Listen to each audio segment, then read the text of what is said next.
Greetings from yesterday. It's officially that time of year where we have to say goodbye to the Christmas season. I think the 12th day of Christmas is the 5th of January. So usually a lot of people will take down their decorations on the 6th of January. Now, Charlie and I, we actually took down the majority of our decorations last weekend. We were early to taking down our decorations. We just had this moment of madness where we thought, right, let's get it done now, because we had the free time to do it and we weren't sure when we would have the time to do it. So we took the tree down, we took the lights down, we took down the stockings.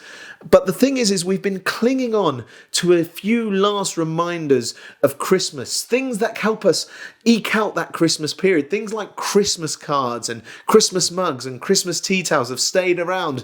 But today is the day we officially take down the cards and put the mugs and tea towels away. You see, I love Christmas, and every year I tell myself I'm not going to let the festive period pass me by. I'm going to enjoy it for everything it's worth. So come the 1st of December, the Christmas songs play, the Christmas tree goes up, me and Charlie start watching Christmas films and Christmas TV specials, and we do that pretty much the whole way through December because I do not want to miss out on that Christmas feeling. And then Christmas Day comes, and it's brilliant. This year, Charlie and I had a wonderful Christmas. Charlie's mum and my family had Christmas together for the first time ever, and that was brilliant. And then before you know it, it's Boxing Day, and for our transatlantic viewers, Boxing Day is what we call the 26th of December here in the UK, and I'm not entirely sure why. I'm sure there's some historical reason why that is. I'm pretty sure they do it in Australia as well. When Charlie and I were living in Australia, I'm pretty sure they called it Boxing Day as well. But before you know it, it's Boxing Day. Feels like you just blink and the thing you've been looking forward to all month, the thing you've been playing songs about and watching films about and watching TV specials about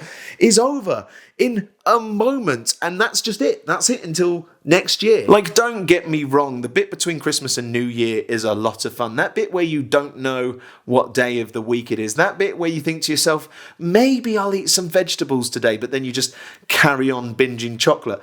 That period of time is lovely, but as soon as Christmas passes, it feels almost wrong to watch Christmas films or listen to Christmas music. I don't know if that's just me, but the moment Christmas Day passes, it just feels like it's done, and I feel like I haven't enjoyed it enough. I've spent the whole month trying to enjoy it as much as I can, baking mince pies and listening to Christmas songs. I keep saying that one, but I feel like I've done everything I can to enjoy it, and it's just past. So I sit back and I think to myself, right, next year I'm going to have to squeeze the hell out of the Christmas period to make sure that I don't feel like it's just over and I didn't get to enjoy it properly. I put pressure a year in advance on how much I'm going to enjoy Christmas next year. To the point where it's now mid-January and I'm only now talking about taking down the Christmas cards because that's how much I wanted to cling on to the last moments of Christmas. And this got me thinking, I think a lot of the time, the thought of something, the build up to something can be more enjoyable than the actual thing. Not that I didn't enjoy my Christmas this year. I had a fantastic Christmas day,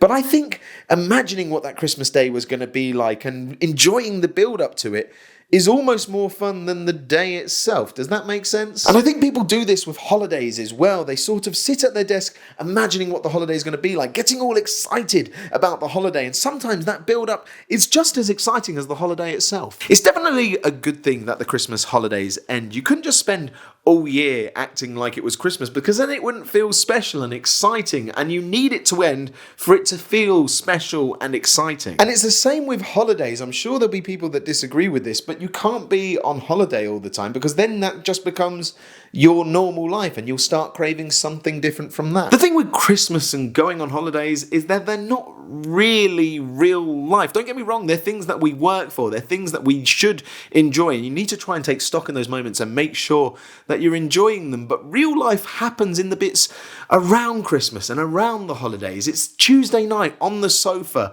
watching TV, or it's Thursday night in the pub with your friends. That's where real life is really happening. I'm definitely guilty of focusing a lot on what's going to make me happy in the future, that I sort of forget that actually what's happening now is just as important. The thing is if you build an event up too much in your head, then the only real options you give it is to disappoint or for you to feel flat when it's over. When Charlie and I got married in 2021, everyone said to us afterwards, do you feel kind of blue now that it's over? Obviously our wedding was quite delayed because of COVID and we'd spent years building up to it, and people almost expected us to feel flat when that moment had passed. But the reality is we didn't feel like that. We were ecstatic. We were so happy that we had this brilliant day that we had the memory of, that we could talk about and that we could cherish for the rest of our lives, and that we had a day that everyone seemed to really enjoy. We were enjoying the fact that we were now a married couple. We were enjoying that day, and we were looking ahead. I'm not entirely sure what I'm trying to say. I guess what I'm trying to say is that, yes, our wedding was a massive deal, and Christmas is a huge day for lots of people. And of course, people are going to be excited about going on holiday. But if real life is the bits in between those things, and that's where we're spending the majority of the time, then I want to try and learn how to enjoy those moments just as much as the big moments. So the Christmas cards are coming down today. Christmas is officially over in this household, but I'm not sad because Charlie and I have had an awesome day so far, and we're going to spend the evening snuggling on the sofa, eating pizza. And not only that, I'm really looking forward to tomorrow when I get to speak to you again. So speak to you tomorrow. Also, before I forget, don't be a dick.